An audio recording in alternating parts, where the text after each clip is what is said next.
Ya, listo. Muy bien. Sofi, ¿cómo está? ¿Cómo le va? Muchas gracias primero. Le agradezco muchísimo por darme la oportunidad de hablar con usted y de que podamos, sí, de que podamos conversar un poco para este trabajo. Con gusto, Dagmar. Ya, ok. Bueno, como le estaba contando, yo voy a hacer estoy haciendo un reportaje acerca de la educación en línea. Entonces, bueno, sé que esta es una crisis, en este caso estamos pasando por una crisis sanitaria, entonces hay que, o bueno, la educación también ha tenido que adaptarse a todo esto, ¿no? Entonces yo quiero saber desde su punto profesional, empezando con una pregunta y es que, ¿cómo ha sido el trabajo de la docencia desde casa? Bueno, sí ha constituido un reto no solamente para los docentes, porque de una u otra manera algunos de nosotros ya manejábamos las TICs, pero sobre todo se ha constituido un reto para los estudiantes, porque realmente es diferente el proceso en aula, es diferente el proceso estar juntos, de entender sus preguntas, a estar lejos, ¿no? Y probablemente uno trata de explicar, hace lo posible en videoconferencias, pero hay muchas preguntas que a ellos se les queda y no pueden absolverla. Entonces ha sido complicado desde ese punto de vista. Otro es también el problema de la conectividad con algunos de ellos, aunque en la institución en donde laboro no hay tanto problema, solamente son unos 10 estudiantes máximo que no tienen conectividad. Sin embargo, sí algunos tienen que compartir su computador con papá, mamá que hacen teletrabajo, con otros hermanos que tienen justo esa prueba y la videoconferencia. Entonces, realmente sí ha constituido un problema. En principio fue mayor, ahora vamos superando poco a poco, pero hay varias barreras y varios retos que tenemos que asumir y tenemos que seguir adelante con lo que tenemos. Ya, ok.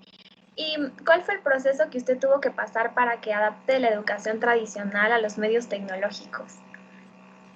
Bueno, la transición fue dura porque no ha tenido un tiempo para adaptación, no ha sido paulatino, sino que fue de un día para otro. Entonces, el preparar clase de la manera tradicional, como nosotros hemos estado acostumbrados, pues era presentar, manejo de pizarra, el contacto visual, el tener en cuenta a los chicos de necesidades educativas, pero en este medio tan impersonal, teníamos que hacer otra cosa. Entendemos que los chicos de ahora son muy visuales, entonces hay que hacer material didáctico de esa manera para que pueda llegar no solamente a su parte intelectual, sino desde la visual llegar hasta allá. Y sí, son horas y horas de trabajo, cosas que hacer, muchas más cosas.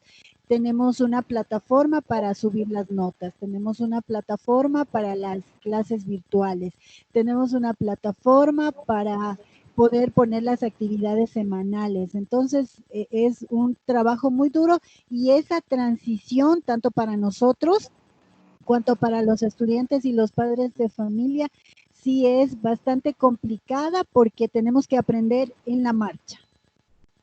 Ok, claro, eso me imagino. Y, o sea, como usted está contando el proceso, dice que fue muy complicado y como dice, es súper, muy impersonal. Tal vez me puede contar un poco de su rutina, ¿no? A ver, yo me levanto, hago tal cosa. ¿Cómo es que usted está haciendo todo este teletrabajo de la docencia? Bueno, en realidad en principio era todo el día, todo el tiempo, pero también tenemos que hacernos horarios, ¿verdad? Para las cosas. Sin embargo, sí hay días en los que se ocupan casi todo el día en hacer planificaciones, en subir a las plataformas las actividades. Es una rutina bastante difícil. De hecho, hemos hablado con algunos de mis compañeros y hemos visto cuánto ha aumentado nuestra carga de trabajo. Además, tenemos reuniones por videoconferencia casi todos los días. De hecho, hay días que tenemos 3, 4, 5 reuniones y que necesitamos nosotros estar en contacto para poder hacer las cosas ordenada y coordinadamente.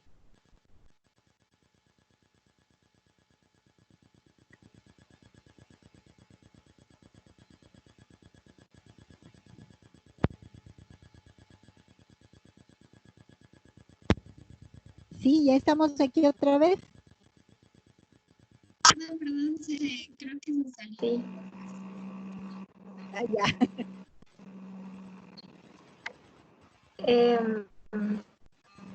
Deme 2 minutos, ¿ya? Solo quiero ver si tengo buena conexión. Claro, claro, Dagmar. Qué vergüenza. Ay, qué vergüenza, qué vergüenza.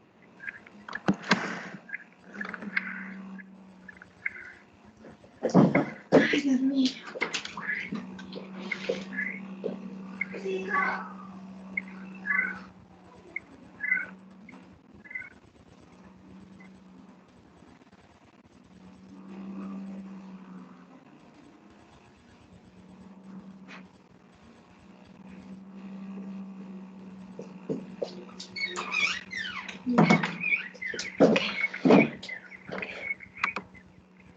Ya, Sofi, perdón, discúlpame.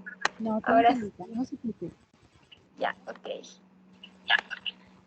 Todo el mundo está conectado, entonces ya se imagina. Sí, sí.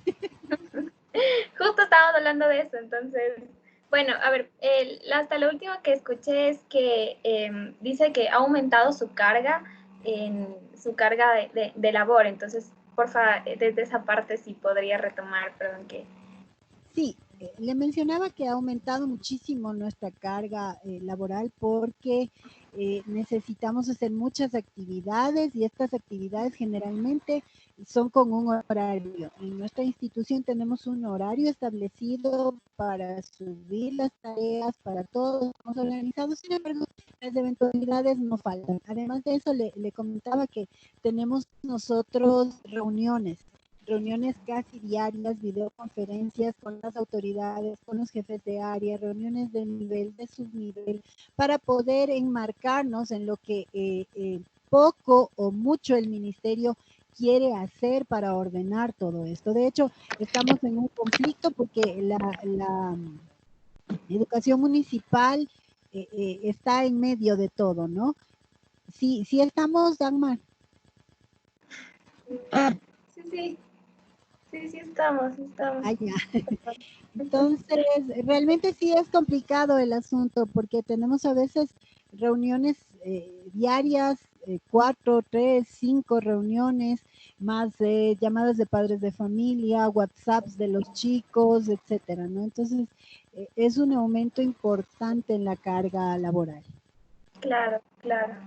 Eso me imagino. ¿Y cómo actuó la institución educativa frente a esta crisis? ¿Cómo empezó? Dijo, listo, con la disposición del Ministerio de Educación vamos a actuar de esta manera. ¿Cómo funciona esa parte? Bueno, en principio la educación municipal no se alineó completamente al Ministerio de Educación. ¿En qué? Se alineó en todas las políticas que hay que hacer, el teletrabajo, etcétera, ¿no? Pero hay muchas cosas que en la educación fiscal se dieron instrucciones que realmente no estaban apegadas a nuestro sistema de trabajo. Entonces, ¿qué hizo la institución educativa? Inmediatamente, en esta contingencia se elaboraron horarios para continuar las clases por video conferencia, también se elaboró un horario de tareas, que no es una camisa de fuerza, pero por lo menos a nosotros nos decían en qué día podemos enviar esos deberes. Y aunque en la primera semana fue terrible porque todos quisimos mandar deberes y hacer lo mismo que antes, pero los chicos se llenaron de cosas, los padres también se estresaron, sin embargo, poco a poco se ha ido normando aquello. Y ahora nos instan a las instituciones municipales a estar totalmente alineadas al Ministerio de Educación. Ok. Al principio me decía que algunas cosas o sea, no se alinearon. ¿Cuáles fueron? Específicamente las planificaciones que ellos ponen para cada semana. Planificaciones que en algunos de los casos estaban o muy retrasadas o se saltaban temas importantes, destrezas importantes de las que nosotros estábamos desarrollando. Sin embargo, ahora la política es todos nos alineamos y todos estamos de acuerdo con aquellos documentos, cartillas que nos mandan semanalmente. Ok. Acerca de las planificaciones que, por ejemplo, ustedes tienen como docentes de, a ver, esta es o sea, no sé, el currículum tal vez de lo que tenemos que dar, ¿no? Los temas, las unidades. ¿Cómo es que ustedes están trabajando? ¿O ¿están dando clases nuevas o se está haciendo un recorderis de las clases que tenían antes y están enviando deberes sobre eso? ¿Cómo se está trabajando acerca del avance en la malla curricular? En las primeras semanas, Ujú. específicamente hasta la semana 7, nosotros trabajamos en avance de destrezas. Se trabajó en avance, es decir, lo que usted dice, clase nueva. Pero para esta semana ya nos alineamos a lo que dice el Ministerio de Educación, que son en realidad actividades encaminadas a que los chicos puedan tener una salud mental, un equilibrio emocional, mucho más que desarrollo de destrezas. Ah, ok. Y bueno, englobando todo esto, lo que ha dicho el Ministerio de Educación, cómo usted ha estado trabajando, ¿usted qué puede decir o qué opina de la educación en línea? Bueno, que aunque es una alternativa, todavía no estamos en las mejores condiciones para que se obtengan los frutos que nosotros deseamos. Como ha sido una prueba en este tiempo y como nos han mencionado, muy probablemente el año lectivo que viene también se vaya a empezar de esta manera. Ya tenemos una base sobre la que podemos nosotros verificar aciertos y errores, ¿no? Sin embargo, todavía no tenemos la cultura de hacerlo nuestro por nuestra parte, ¿no? Ni como docentes, ni como estudiantes. De hecho, todos necesitamos una guía y creo que esto ha sido como una prueba bastante útil para nosotros para saber que no solamente ahora, sino bajo cualquier contingencia, esta será la forma en la que se impartirá la educación y que nosotros tenemos que adaptarnos a ella y tratar de que en las condiciones en las que estemos lleguemos a cumplir los objetivos educativos. Ok. Y en base a lo que usted me cuenta, y bueno, como usted dice, es la adaptación, ¿no? ¿Usted cómo ha visto el rendimiento de los estudiantes? Digo, siempre hay diferentes tipos de estudiantes, obvio los que están un poco más aplicados y todo, pero en general, ¿cómo ha sido el rendimiento de todos los estudiantes en esta educación en línea? Bueno, en realidad, siempre en el rendimiento académico, que es muy diferente al desarrollo de destrezas, el rendimiento académico se trata exclusivamente de medir cuánto de esa destreza está ya adherida al conocimiento, al proceso intelectual. Pero el rendimiento es solo una partecita, ¿no? Si nos referimos a las notas de solo una partecita y tiene varias ayudas. Como Ujú. siempre, los docentes siempre hemos hablado de que la ayuda en casa es muy importante. Es muy importante, es vital para que los estudiantes puedan, que todavía no tienen el hábito de estudio, ellos puedan desenvolverse de la mejor manera. Y sí, bueno, se ha visto que como los papitos están en casa, ellos están preocupados, ¿no? ¿A qué hora es la videoconferencia? ¿Ya entregaste el deber? ¿Ya subiste? Parece que eso ha ayudado a que casi todos tengan las notas requeridas, ¿no? Eh, Sin embargo, y como siempre hay excepciones en las que yo considero que debe trabajar el DC, que es muy importante para que toda la familia en conjunto pueda ayudar para que el rendimiento académico mejore. ¿Es en línea o presencial? Es la misma situación. Claro, claro. Y ya digamos como que en esto de las notas, ¿usted cree que también influye muchísimo el manejo de las plataformas de los chicos? O sea, como que su conocimiento acerca de, por ejemplo, Word, PowerPoint, todo lo que ustedes están utilizando para enviarles los deberes, ¿creen que tal vez hay alguna influencia en ese sentido de los estudiantes o ellos se han sabido desenvolver bastante bien? Bueno, considero que hay dos cosas, ¿no? La primera, sí, los chicos tienen ciertas habilidades informáticas, pero no las suficientes como para tener una carga de trabajo de este nivel. Ellos no manejan bien herramientas importantes como Word, Excel, PowerPoint u otras. Ellos manejan muy bien redes sociales y siempre es, los docentes siempre hemos hablado de esto.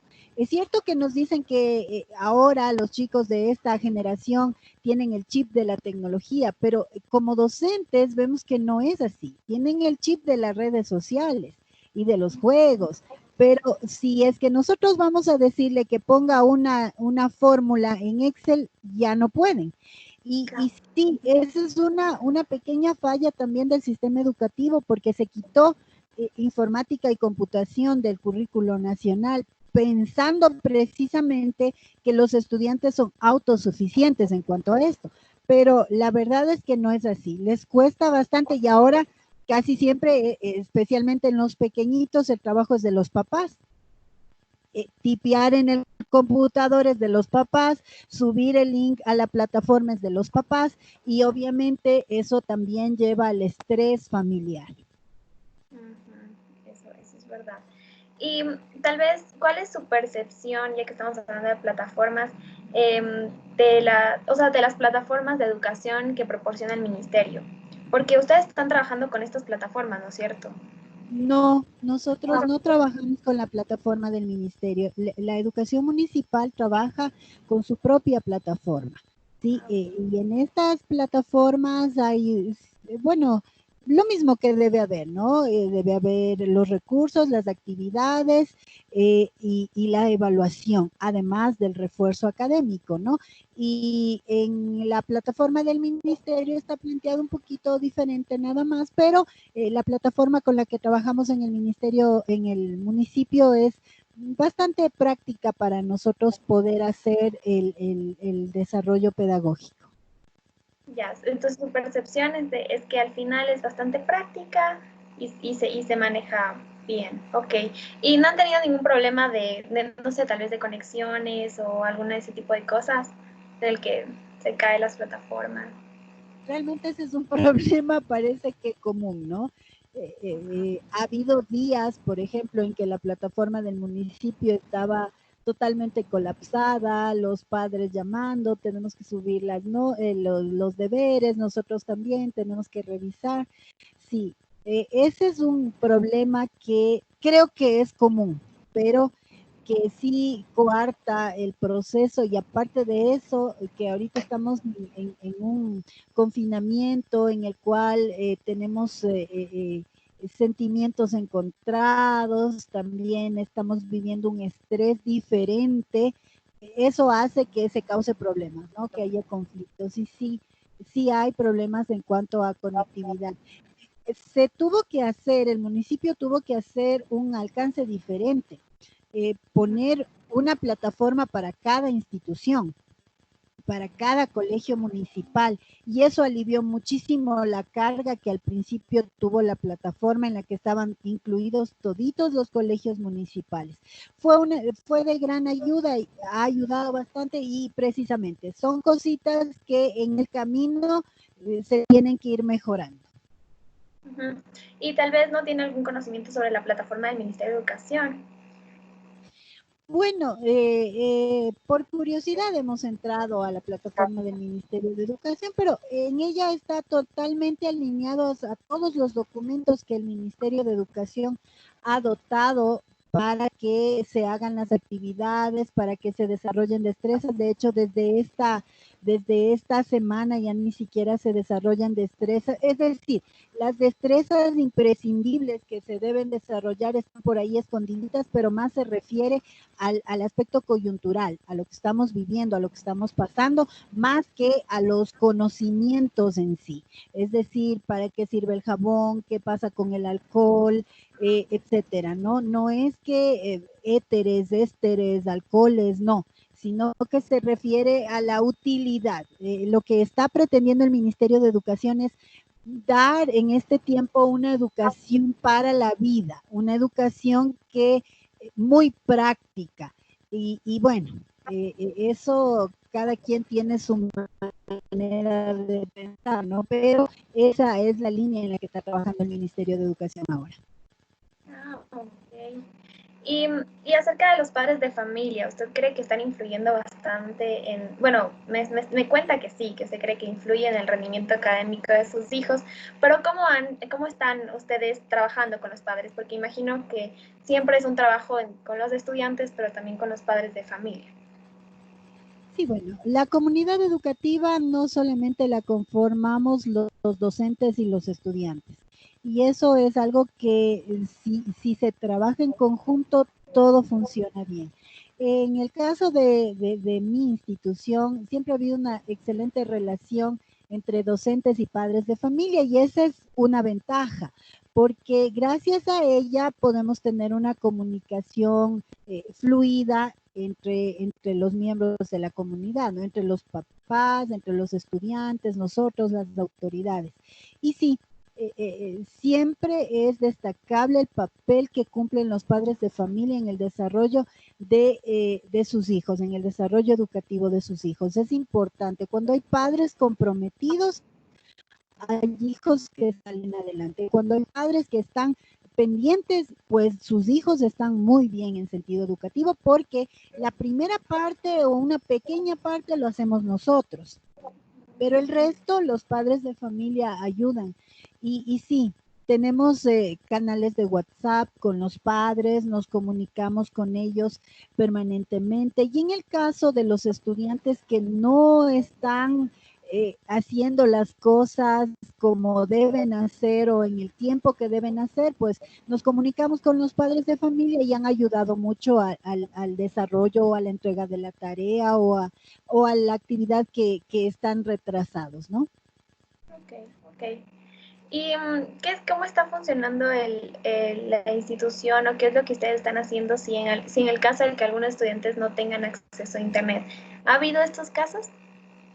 Sí, precisamente en la primera semana, cuando ya empezamos con el plan de clases virtuales y todo lo demás, lo primero que se solicitó de parte de las autoridades de la institución fue que los dirigentes, los tutores, podamos determinar quiénes son los estudiantes que no tienen conectividad. Entonces nos comunicamos con todos, por favor, infórmenos, los que no estaban, entregamos un listado y se hace por medio de inspección. El DS está pendiente de quiénes son estos estudiantes, pero los inspectores receptan cada lunes por cualquier medio, correos electrónicos, cualquier medio, receptan las tareas que envían a los estudiantes que mínimamente tienen teléfono, ¿sí? No tenemos ningún estudiante que no posea teléfono, por ejemplo, ¿sí? Ya.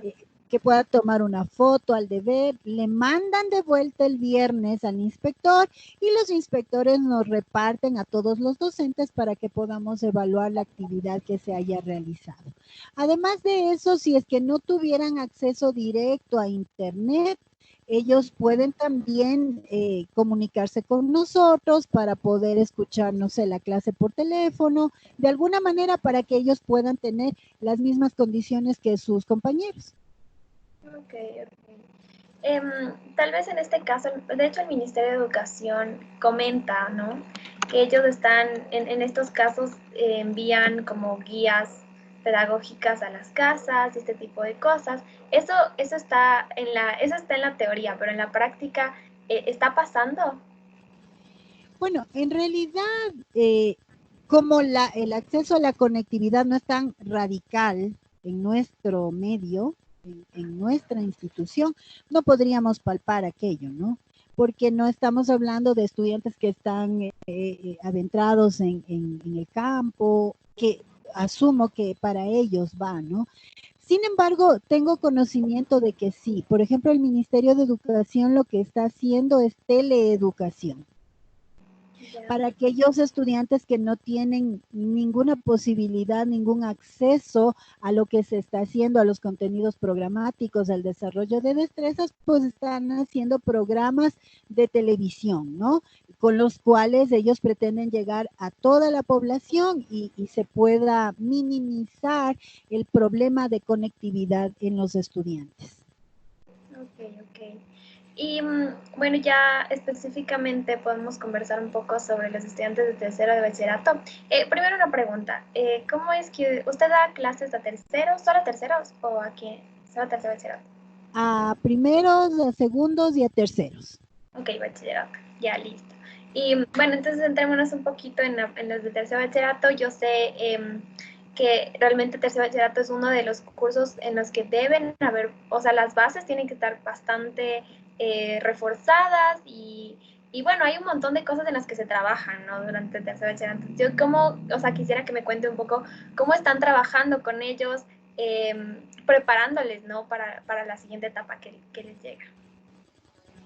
Bueno, esta parte para mí es lamentable, es muy lamentable porque entendemos perfectamente el cambio radical que es desde colegio a universidad. Siempre hemos hablado los profesores, los docentes, de que no debe haber esa brecha entre el colegio y la universidad, pero en la práctica hay.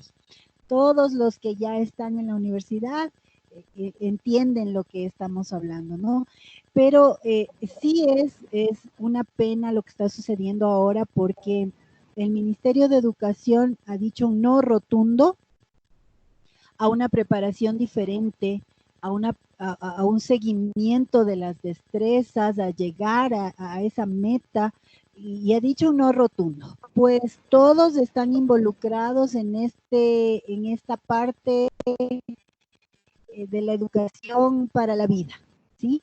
Entonces, a pesar de que muchas autoridades, especialmente municipales, han pedido al Ministerio de Educación se haga un planteamiento diferente para los chicos de tercero de bachillerato o se pueda con ellos, sí, desarrollar todas las destrezas que se necesita, avanzar en el conocimiento, como nosotros decimos, no, la respuesta es no. ¿Sí? Ellos deben seguir la misma planificación, una educación para la vida, lo que a mi manera de ver constituye una pérdida para ellos. Si antes había una brecha, pues ahora la brecha será mayor. No sé cuáles serán las medidas que van a tomar luego para el ingreso a las universidades, pero de todas maneras sí va a haber un poco más de conflicto en cuanto a este unificar, ¿no? Si no desarrollamos todas las destrezas, quiere decir que ellos no irán tan bien preparados como antes, ¿no? Pero como repito, el Ministerio de Educación ha dicho no a apoyarles para prepararles para la universidad, no, simplemente ahí está la cartilla con lo que usted tiene que trabajar, las actividades que aunque no son una camisa de fuerza, tampoco podemos salirnos del rango de eso. Claro, ok, me imagino. Y para lo de las graduaciones, ¿cómo van a trabajar con ellos en este caso para que se gradúen, los exámenes finales? Bueno, se envió un comunicado en el cual se menciona exactamente qué es lo que se va a hacer, qué se va a promediar y obviamente está absolutamente prohibido las incorporaciones masivas, ¿no? De hecho, Claro. va a ser algo muy diferente, completamente diferente. Cada institución educativa buscará, tal vez, no sé, hacer esto, una videoconferencia, no lo sé. Realmente, esta partecita que va a quedar en sus vidas es esto, ¿no? El recuerdo de que una pandemia ha afectado tanto la vida, tanto la cotidianidad del ser humano que ni siquiera tiene ese recuerdo, ¿no? Sin embargo, si vamos más allá de la parte sentimental, a la parte ya académica, bueno, las reglas están claras, ¿sí? Hay un documento que le voy a hacer llegar a usted para que ahí pueda ver todo lo que se nos indicó del Ministerio de Educación, específicamente a las autoridades, de cómo va a ser este proceso para que se gradúe. En pocas palabras, ni siquiera va a recibir su título, sino que va a entrar al internet, a ver una certificación de graduación y luego cuando las condiciones se den, pues irá a retirar su título. Ya. Y tal vez ese trabajo que se está, o sea, que normalmente se hace, ¿no? Con los chicos para la guía vocacional y toda la cosa. Me imagino que tampoco se va a funcionar así como usted me ha comentado. Bueno, obviamente cuando estuvimos en la normalidad antes de esta situación, sí se estaban siguiendo los pasos, ¿no? Se quedó truncado allí y obviamente ahora ya no se puede hacer esto y sí, hay muchas cosas que van a quedar ahí y van a ser más bien responsabilidad individual más que institucional y, y siempre esperando que todo esto no tenga mayores consecuencias a nivel personal, no a nivel profesional. Eso esperamos. Asumo que lo que hicieron cuando estábamos en clases normales del TC haya tenido ya alguna respuesta, algún camino, no sé, y que se dé a conocer. Pero sí, realmente es una muy buena inquietud que sería de trasladarla a la institución. Okay. Y o sea, tal vez su opinión acerca del dicen que están o sea, como sobreenviando demasiados deberes al principio, me acuerdo que hubo bastantes problemas con eso, como usted me contaba. ¿Cuál es su opinión? ¿Usted piensa que sí, que eran muchos deberes, que ahora ya no, o sea, cuál es la disposición ahora, ¿no? De que tienen hasta un límite de tiempo y toda la cosa. Bueno, sí todos tenemos que ver qué cosas no hicimos bien, ¿no? Yo considero que esa fue una. Los docentes todavía estábamos en la cabeza que debemos avanzar, que debemos llegar hasta esa meta, que debemos hacerlo. Y en eso, pues, pensamos que, claro, como están en casa, van a tener más tiempo para hacer las cosas. No lo sé. Fue un conjunto de cosas, ¿no? Y sí, tenemos que hacer una mea culpa. En los primeros días, los pobres chicos, las primeras semanas, se amanecían haciendo deberes y todo eso, pero sí, poco a poco uno ha ido primero tomando conciencia de la nueva realidad en la que vivimos, que no es una realidad normal, que aunque estemos en casa, tenemos que hacer cosas diferentes para no perder el equilibrio emocional y estar solamente sentados haciendo deberes o solo trabajando sí es complicado. Así es que sí, bueno, luego ya se normó con horarios y todo lo demás y muchos hemos también llegado a concienciar en el asunto de que no son las tareas, ¿no? Ahora no son las notas. Personalmente yo ahora considero que lo más importante es cuánto llegue a aprender el estudiante, porque hace un deber y listo, se pone la nota y eso no es el problema, no es el punto más neurálgico de esto, ¿no? Sino es qué hago yo docente, qué yo hago yo maestro para llegar a que mi estudiante pueda sacar algo bueno del trabajo que estoy haciendo. Ok. ¿Y cómo ustedes están trabajando contra el reto de la deshonestidad académica? Porque, claro, o sea, los medios tecnológicos son una ayuda, como en este caso la educación en línea, pero también son un problema muy grande al momento de vamos a hacer exámenes, vamos a hacer pruebas y toda la cosa. Entonces, ¿cómo ustedes están trabajando contra ese reto? Bueno, allí estamos personalmente yo apelando a los valores de los estudiantes, porque lamentablemente no podemos hacer nada más. Usted misma sabe que no es algo que esté en nuestras manos. Entonces siempre apelando a los valores, a esa... a esa parte que nosotros debemos entender que si estamos viviendo así, es que también debemos tener algo que aprender, ¿sí? Y como yo les digo a mis estudiantes, chicos, si es que salimos de esta sin aprender nada, no nos ha servido todo el sufrimiento, todo lo que hemos estado pasando. En realidad, ahí hay que que apelar a los valores de los chicos, ¿no? Y a la conciencia de cada uno. Creo que eso es lo más importante. No podemos hacer más, no tenemos ninguna otra herramienta como para decir hágalo o no lo haga, pero siempre todavía hay ese corazón que todavía no es de adulto, sino también tiene algo de niño, esa inocencia con la cual se puede trabajar en los estudiantes del colegio y apelar a lo que ellos mismos son, ¿no? Para que desarrollen honestidad, desarrollen valores y, por último, si es que alguien decide hacer algo que no es correcto, pues no hay nadie que le esté vigilando y eso ya depende de cada persona. Ok, y tal vez no sé, como las tareas o han estado adaptando cosas como para que no exista este control C, control B, que todo el mundo está muy acostumbrado. Tal vez han cambiado en algunas de ese tipo de cosas, porque bueno, era mucho más fácil si hubiera sido tradicionalmente, ¿no? Pero bueno, es o sea mi pregunta.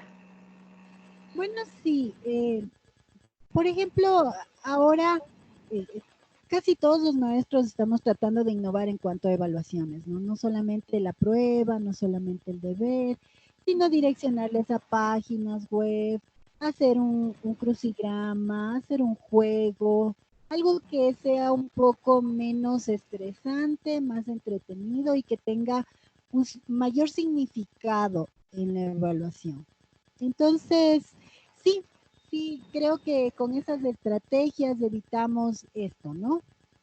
Si es que yo, por ejemplo, les doy a los chicos de segundo de bachillerato una clase de unidades de concentración química, entonces les hago un crucigrama en unos 10 minutos con conceptos para que ellos vayan ubicando las palabras y bueno, si es que ahí hay deshonestidad académica, como le dije antes, pues no podemos hacer nada, pero sí queremos hacer una evaluación significativa, algo que no sea tan difícil y que también nos dé a nosotros la pauta de conocer si es que ellos están aprendiendo o qué les hace falta. Ok, ok. Solo como para que me quede un poco más claro, ¿usted normalmente cuánto tiempo trabajaba tradicionalmente? Digamos, si tiene que ponerle tal hora, trabajo en casa y trabajo en el colegio. Bueno, generalmente en el colegio eran 6 horas.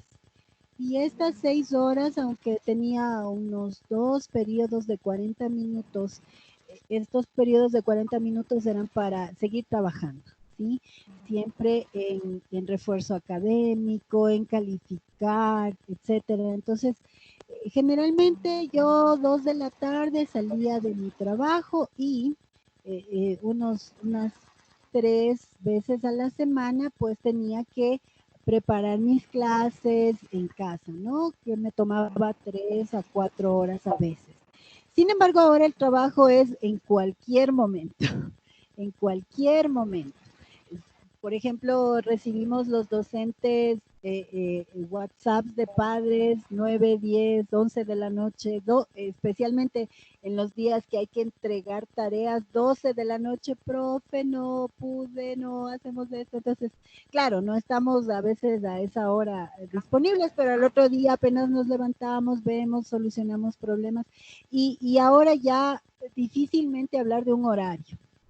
¿Sí? Ahora estamos como disponibles todo el tiempo para poder hacer. Cuando hay cambios, por ejemplo, adáptese a lo del ministerio. Ya estábamos llevando un ritmo y ahora cambiar y hacer y trabajar de otra manera. Entonces, sí, ahora no tenemos horario. A veces trabajamos todo el día, ¿sí?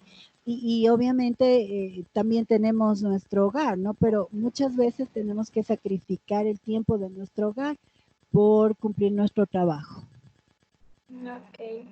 Y como madre, en este caso, ¿cómo está, o sea, cómo usted puede tener su percepción sobre, a ver, mi hijo sí está aprendiendo, mi hijo, porque también tiene la otra parte, ¿no? Bueno, sabe que, Dagmar, esto sí es complicado porque cuando mi hijo habla conmigo, él se siente un poco desesperado porque me dice que no está aprendiendo. Entonces, mami, no estoy aprendiendo. Y sí, es diferente, ¿no? Es un contexto diferente, es algo completamente diferente. De hecho, de un tiempo acá, los docentes hemos visto cuánto ha cambiado la forma de aprender de los estudiantes. Y si en aula a veces nosotros estamos hablando con ellos, dándoles una clase, explicándoles algo, ellos no atienden. Imagínese, en una videoconferencia, Dagmar, quiero decirle, la mayoría de los chicos no ponen video. Entonces, prenden el celular y se van. Sí, y a veces cuando uno hace una pregunta, no hay nadie. Sí, entonces, ese es el punto, ¿no? Eh, los chicos en su edad todavía ellos no tienen una conciencia, muchos de ellos, quiero decir, porque algunos sí, muchos de ellos no tienen una conciencia de lo que está sucediendo o de lo que puede estar implicado en su futuro. Y entonces, obviamente, hacen cosas como esta, ¿no? Pero sí, está muy complicado la manera de aprender, esta que no es tradicional, a pesar de que nosotros siempre hemos dicho o se nos dice, no, no, de aquí a un tiempito los docentes no van a ser importantes, ¿no? Pero realmente vemos que sí, incluso aquella relación tan personal que se tiene con los estudiantes es importante para su proceso de aprendizaje. Y sí, yo asumo que el año que viene, con los retos que se nos presenten, sí, tenemos que volver en ciertas destrezas, no sé, reafirmar ese conocimiento para que no queden esas dudas, esos vacíos que usted y yo sabemos que en la universidad significa semestres perdidos. Sí, es verdad. Y ya yéndonos a la parte administrativa, tal vez un poquito, ¿cómo están trabajando entre ustedes? Bueno, me imagino con esto de los sueldos, del pago a los docentes y también cómo están haciendo tal vez con la gente que trabajaba también en la institución y que de alguna forma se ve muy afectada, no sé, la gente del aseo personal, por ejemplo, del bar y todo este tipo de cosas. ¿Me puede contar un poco? Sí, sí, claro, Dagmar. Bueno, puedo decir en honor a la verdad que el municipio nos está pagando puntualmente como siempre. De manera que si hablamos del pago de sueldos, no hemos tenido problemas, ¿no? Ha sido diferente de lo que se escucha en las noticias porque no tenemos conocimiento de que a los docentes fiscales no se les estaba pagando puntualmente, no lo sé, pero en el caso nuestro de los docentes municipales estamos recibiendo nuestro sueldo puntualmente, no hemos tenido ningún problema. Ahora, la señora del bar, obviamente, ella tuvo que llevar sus cosas, asumo, no hay nadie, no tiene ese trabajo, no tiene esa entrada. Eh, sé de buena fuente que las personas del aseo ya fueron despedidas, sí, ya no tienen trabajo. Entonces, sí, hay mucha pérdida del empleo, eh, sobre todo de las áreas que no están vinculadas directamente al municipio, sino que son servicios que prestaban en la institución. Ok, ok. Listo. Creo que eso sería toda la entrevista. En este caso, yo quiero agradecerle muchísimo por haberse abierto un poco y conversar sobre este tema que todavía está afectando bastante. Y bueno, es algo que vamos a tener por bastante tiempo. Así que justo por eso es que necesitaba conversar con usted. Así que le agradezco muchísimo. Y nada más. Gracias a usted, mi Dagmar, ya sabe, siempre a sus órdenes. Muchas gracias, Sofía. Entonces nos estamos viendo, cualquier cosa, y cuídese mucho. Gracias, mi hijita. Saludos en casa. Ay, gracias, Sofía. Hasta Chao. luego. Chao, chao, Sofía. Ay.